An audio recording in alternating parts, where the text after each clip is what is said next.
There is a small island in the Persian Gulf that most people on Earth have never heard of. It is 15 miles off the coast of Iran. It is 5 miles long. It has no tourist attractions, no famous landmarks, no cultural significance that would place it on any ordinary person's mental map of the world. And yet what happens on that island in the coming days and weeks will determine whether you pay 100 pence or 200 pence for a liter of petrol, whether your energy bill doubles before winter, whether the food on your table costs 30% more by the end of the year, whether the global economy tips into the worst recession since 2008. Its name is Kharg Island, and the United States Air Force just dropped over 90 bombs on it. This is Geo Polity, and this is the story of the single most dangerous decision point of the entire 2026 crisis. The story of one island, one finger on one trigger, and the entire world's economic future hanging in the balance between them. Welcome back to Geo Polity. If you have been with us through this series, you have watched us build something unprecedented on this channel. 7 weeks, 7 connected crises, one picture of a world coming apart at its seams. Episode 1 was the oil shock that followed Trump's war against Iran and what it meant for your petrol prices and energy bills. That was the beginning of this story. This episode, episode 7, is that same story reaching its most dangerous and most consequential chapter yet. If you are new here, subscribe immediately and watch the full series from episode 1, because what we are about to explain will make far more sense if you understand how we got here. The links are in the description. For those who have been with us from the beginning, you already know that the Strait of Hormuz was the geographical pressure point of this war, the narrow waterway through which 20% of the world's oil passes every single day. We told you in episode 1 that Iran's ability to threaten that strait was the reason oil prices spiked so dramatically and so fast. Today we are going to take you deeper, past the strait, to the island that sits behind it. The island that is not just a pressure point, but the actual heart of Iranian oil power. And we are going to explain exactly what happens if that heart stops beating. Let us start with the geography, because Kharg Island is one of those places that only makes sense when you understand what it does rather than what it looks like. The island sits in the northeastern Persian Gulf, in Iranian territorial waters, roughly 15 miles from the Iranian coast. From above it is unremarkable. Flat, sandy, industrial. A collection of pipelines, storage tanks, loading terminals, and military installations arranged across 5 square miles of coral and rock. But beneath those pipelines and through those loading terminals flows something that makes Kharg Island one of the most strategically important pieces of real estate on the planet. Approximately 90% of all Iranian crude oil exports pass through Kharg Island before they reach the tankers that carry them to buyers around the world. 90% of a country that earns $53 billion per year from oil exports. Oil that represents 11% of the entire Iranian national economy. When you want to understand why America bombed Kharg Island, you do not need to understand military doctrine or geopolitical theory. You just need to understand that number, 90%. Bomb Kharg Island's military installations, and you have effectively sent a message to Iran that its economic jugular vein is within reach. You have struck not just a military target, but a warning shot fired inches from an economic one. You have not just degraded Iran's ability to fight. You have placed your hand around its ability to function as a state and squeezed, without yet closing your fist. The strikes came in the early hours of the morning Iranian time. Over 90 separate targets were hit across the island. Military installations, radar systems, anti-ship missile batteries, command and control infrastructure. The strikes were precise and devastating. American V-2 Spirit stealth bombers operating out of Diego Garcia in the Indian Ocean delivered the initial wave. F-35 and F-22 fighters operating from carrier battle groups in the Arabian Sea followed with precision munitions targeting specific hardened installations. The military infrastructure on Kharg Island was effectively destroyed. But the oil terminals were not hit, and that decision, to destroy the military but spare the pipes, was deliberate.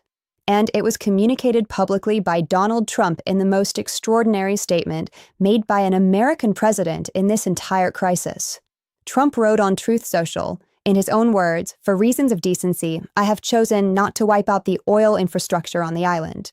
He then paused, and then added the sentence that sent shockwaves through every energy market, every foreign ministry, and every household budget on Earth.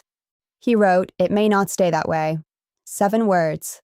It may not stay that way. And with those 7 words, Trump told the entire world that the oil terminals on Kharg Island, the pipelines and loading docks through which Iran exports 90% of its crude, were not off the table. They were a decision being held in reserve, a weapon not yet deployed, a threat kept deliberately visible. Those 7 words moved oil prices by $12 a barrel in a single trading session.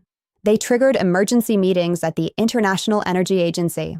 They caused Saudi Arabia to convene an extraordinary meeting of its National Security Council. They prompted China, which buys enormous quantities of Iranian oil, to issue a formal diplomatic protest to Washington. 7 words, written on a social media platform, with the power to reshape the economic lives of billions of people. Now let us talk about Iran's response. Because Tehran did not receive this message quietly. Iran's foreign minister summoned the ambassadors of every Gulf state within hours of the Kharg Island strikes. He delivered a message that was short, direct, and designed to be heard not just in those rooms, but in every capital watching the crisis unfold. If Iranian oil infrastructure is targeted, Iran's armed forces will immediately strike the facilities of American companies across the entire region. And he used a specific phrase that has been repeated in every intelligence briefing in Washington, London, and Riyadh since. He said those facilities would be turned into a pile of ashes. This was not diplomatic language. This was not the carefully hedged phrasing of a foreign ministry communique. This was a direct, public, named threat. And it was backed by action that began almost immediately. Within 24 hours of the foreign minister's statement, Iran launched a coordinated missile and drone attack on the United Arab Emirates. 22 projectiles in total, 7 ballistic missiles, and 15 armed drones were fired at UAE territory. The UAE's air defense systems intercepted the majority of them. But debris from intercepted missiles fell on Fujairah port, a critical commercial shipping hub on the UAE's eastern coast. Fires burned on the waterfront. Port operations were suspended for 12 hours. Dubai, a city of 3.5 million people, the financial capital of the entire Middle East, the home of regional headquarters of hundreds of global corporations, the transit hub through which enormous volumes of global trade flow every single day, went to its highest security alert level. Hotels in the Marina District reported guests checking out and heading to the airport. The Dubai financial market suspended trading for 2 hours. Iran was sending a message. And the message was this: we cannot match American military power in the sky. We cannot shoot down B-2 bombers or sink aircraft carriers in open battle. But we can make the Gulf ungovernable. We can make every port, every pipeline, every facility of every company that does business in this region feel the cost of this war. We can ensure that the economic pain of this conflict is not borne only by Iran. Now let us introduce a number that most people have not yet connected to the Kharg Island story, but which is essential to understanding the full scale of what is happening. $200 billion. That is the figure that United States Defense Secretary Pete Hegseth walked into Congress with this week and placed on the table as an emergency supplemental budget request for the Iran war. $200 billion. On top of the existing American defense budget, which already exceeds $800 billion annually. On top of the money already spent since the war began in February. When a reporter asked Hegseth to justify the figure, his response was characteristically blunt. He said, "It takes money to kill bad guys." $200 billion. To put that in context, that is more than the entire annual defense budget of every country in Europe combined. It is more than the GDP of Portugal. It is a number that, if approved by Congress, would be the single largest emergency military appropriation in American history outside of the immediate post-September 11th period. And it tells you something critical about where this war actually stands. Because governments do not request $200 billion for a conflict they believe is nearly over. They request $200 billion for a conflict they believe is going to continue, intensify, and require sustained military commitment for months or years to come. Trump said the war would be over very soon. His defense secretary just asked Congress for enough money to run a major war for another year at minimum. Those two statements cannot both be true. And the markets, the analysts, and the governments watching this crisis know it. Let us now talk about the scenario that every energy economist, every central bank governor, and every finance minister on Earth is privately running models on but publicly refuses to name out loud. What happens if Trump bombs the oil terminals? We need to be precise about what this means. The military installations on Kharg Island have already been hit. What remains intact for now are the export terminals themselves, the jetties and loading systems where Iranian crude is pumped into supertankers, the storage tanks holding millions of barrels waiting for shipment, the pipeline network connecting the island to Iran's onshore oil fields. If those terminals are struck, if Trump decides that decency has run its course and executes the threat embedded in those 7 words, the consequences would cascade through the global economy with a speed and severity that most people are entirely unprepared for. Iran's oil exports would effectively stop overnight. 1.5 million barrels per day removed from global supply in a single moment. That alone would push oil prices sharply higher. But the impact would not stop there, because Iran has made clear what its response would be. Not just more missiles at Dubai, but strikes on the oil infrastructure of every American partner in the region. Saudi Arabia's Kharg facility, the single most important oil processing installation on the planet, a facility that handles approximately 7% of the entire world's daily oil supply, is within range of Iranian ballistic missiles and drones. Iran struck Kharg in 2019 with a drone attack that temporarily cut Saudi oil production in half. That was without the motivation of a war being fought for national survival.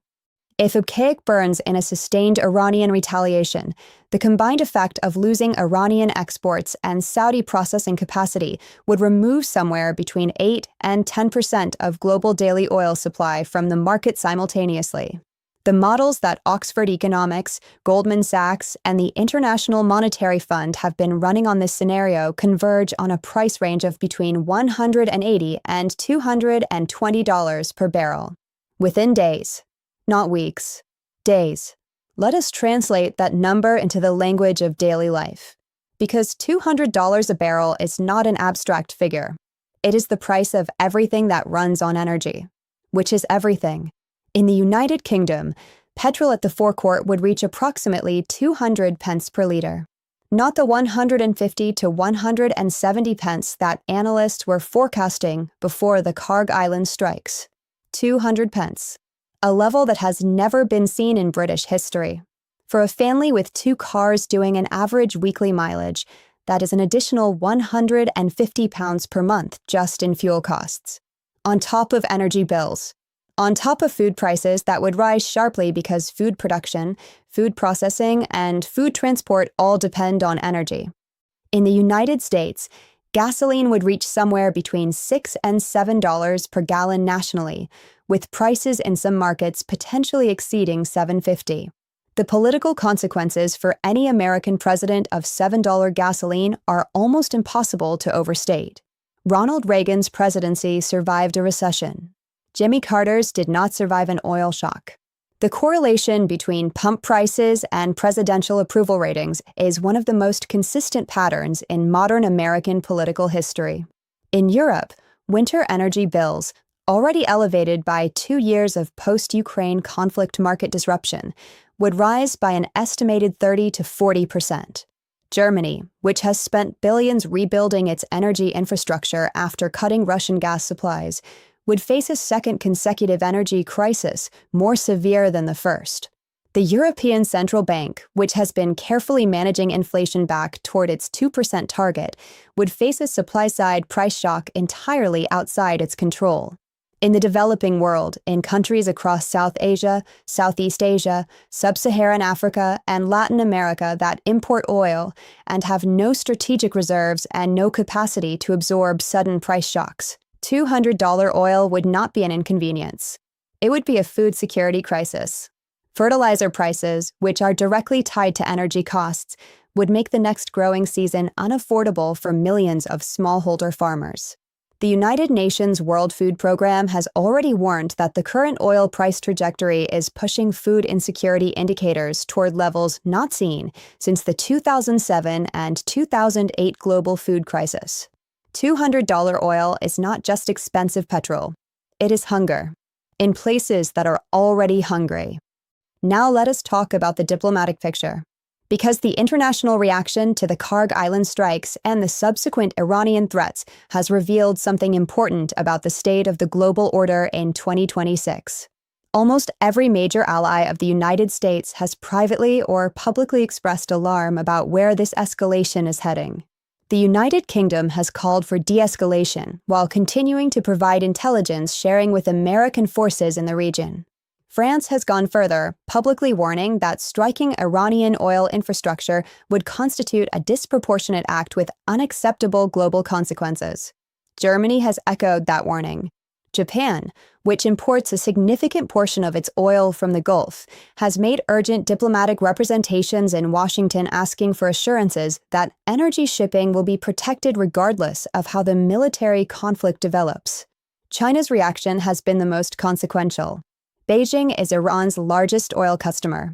Chinese state companies have invested billions in Iranian oil infrastructure under long-term supply contracts. A strike on Kharg Island's oil terminals would not just hurt Iran. It would hurt China directly, immediately, and significantly. China has responded by deploying 3 additional naval vessels to the Gulf of Oman, not in a combat role, but in what Beijing is calling a freedom of navigation protection mission.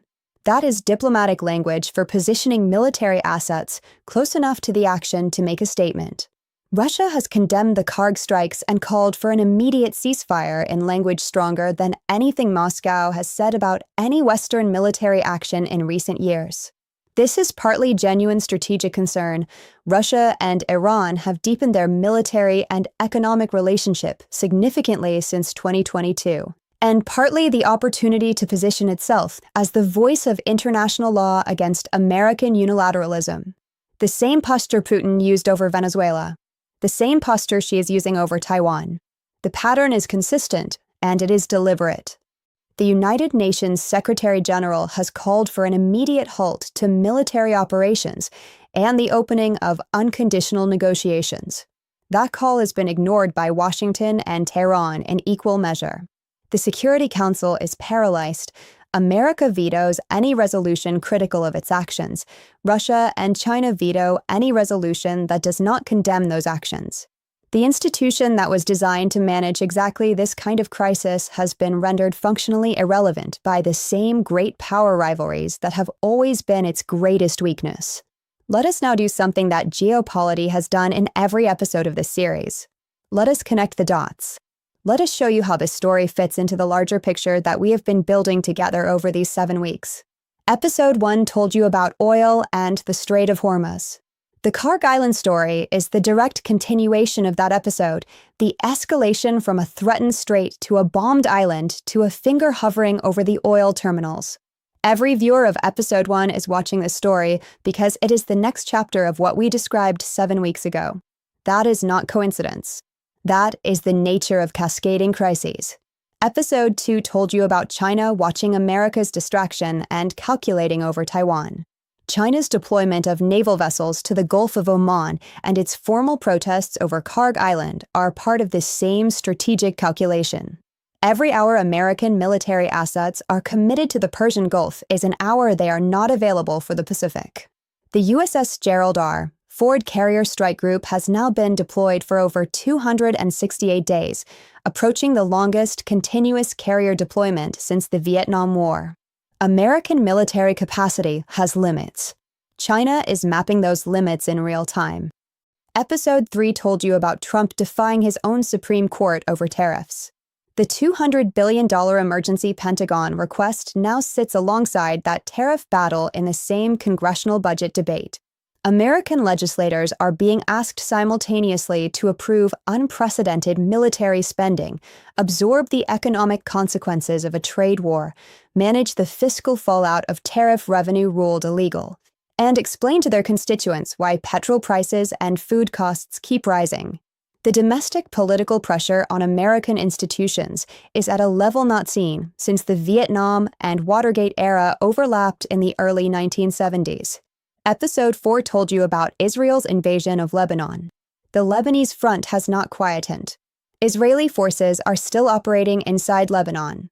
Hezbollah is still firing rockets into northern Israel. And every Iranian missile fired at the UAE is a reminder that the network of proxy forces Iran has built across the Middle East, in Lebanon, in Yemen, in Iraq, in Syria, remains active and capable of striking in multiple directions simultaneously.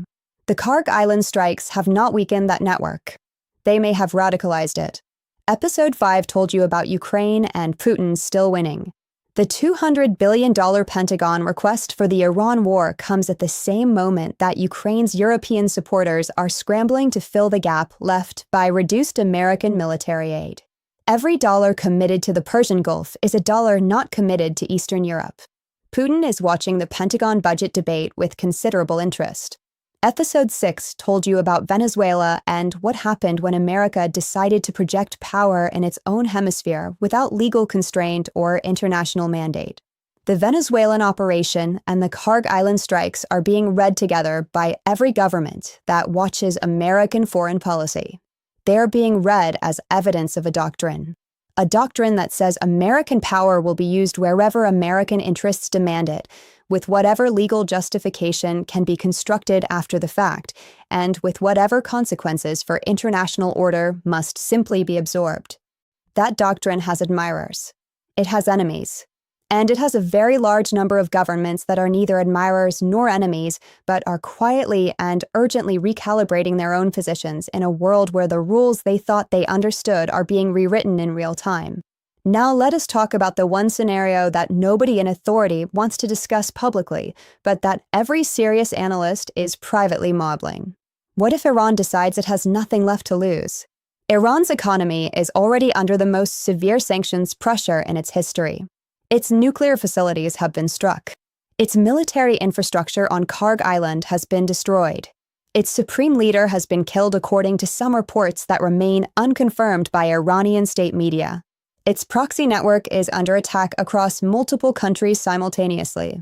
There is a point at which a government facing this level of pressure makes a calculation that is not rational by normal standards, but is entirely understandable in extremis. The calculation that if they are going to be destroyed anyway, they might as well take as much of the opposing structure down with them as possible. In the Iranian context, that calculation leads to one place: the oil terminals of Abqaiq in Saudi Arabia, the LNG facilities of Qatar, the desalination plants of the UAE that provide drinking water to millions of people, the undersea internet cables that connect the Gulf region to global communications networks, the Strait of Hormuz itself, not just threatened, but physically blocked with mines and sunken vessels. None of these targets would be easy to strike. All of them would invite devastating American retaliation. But if Iran's leadership concludes that devastating American retaliation is coming regardless, the calculus changes. Deterrence only works when the deterred party believes they have something left to lose. This is the scenario that keeps the Joint Chiefs of Staff awake at night. Not the scenario they plan for publicly, the scenario they plan for privately. The one where a cornered adversary stops calculating rationally and starts calculating desperately. We are not saying this scenario is inevitable. We are saying it is possible in a way that it was not possible 8 weeks ago. And the difference between possible and impossible in a region containing a significant fraction of the world's energy infrastructure is the difference between a difficult year and a generational catastrophe. So, what should you do with this information? What is the practical meaning of all of this for an ordinary person living their ordinary life in Birmingham or Boston or Bangalore or Brisbane? The first thing is to understand that this is not a story happening somewhere else to other people. The price of oil is not a number that lives on a trading screen in Chicago or London.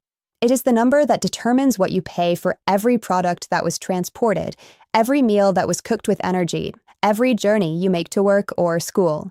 It is embedded in the cost of everything, and it is moving in one direction. The second thing is to understand that the decisions being made right now in the White House, in Tehran, in Riyadh, in Beijing are being made by people who are not thinking primarily about your petrol bill or your energy costs. They are thinking about strategic advantage, about political survival, about historical legacy, about deterrence and credibility, and the messages being sent to adversaries and allies. Your household budget is a consequence of those decisions, not a consideration within them. The third thing is to understand that the outcome of this crisis is genuinely uncertain. It is not predetermined. History does not move on rails. The decisions made in the next few days, whether Trump orders the oil terminals struck or shows restraint, whether Iran retaliates against Gulf infrastructure or pulls back from the brink, whether a diplomatic backchannel produces a conversation that the public fronts have made impossible, will determine which of the scenarios we have described actually unfolds. And the fourth thing is this: you are better equipped to understand what is happening than 99% of the people around you, because you have watched 7 episodes of a series that has connected these events into a coherent picture rather than a chaotic stream of headlines. You know why Kharg Island matters. You know why $200 oil is not just a number. You know who is watching this crisis from Beijing and Moscow and why. You know the human cost carried by people in Lebanon and Ukraine and Venezuela, while the powerful make their calculations. That knowledge is not nothing.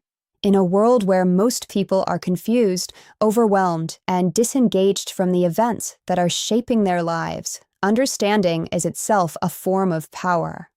Geo Polity exists to give you that understanding, episode after episode, crisis after crisis. For as long as the world keeps producing stories that demand to be told clearly and honestly.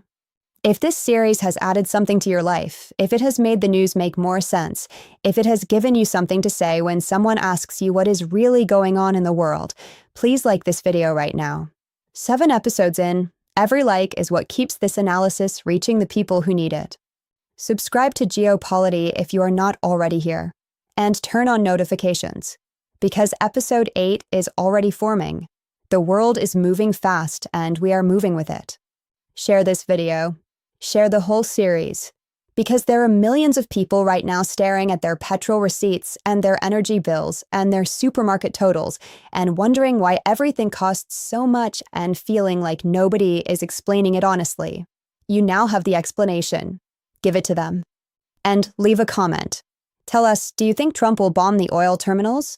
Do you think Iran will strike a kick? Are you changing your own behavior because of rising energy costs? Tell us where in the world you are watching from and how this crisis is hitting your life. We read everything. Your answers shape episode 8. This is Geo Polity. Stay informed, stay analytical, and we will see you in the next one.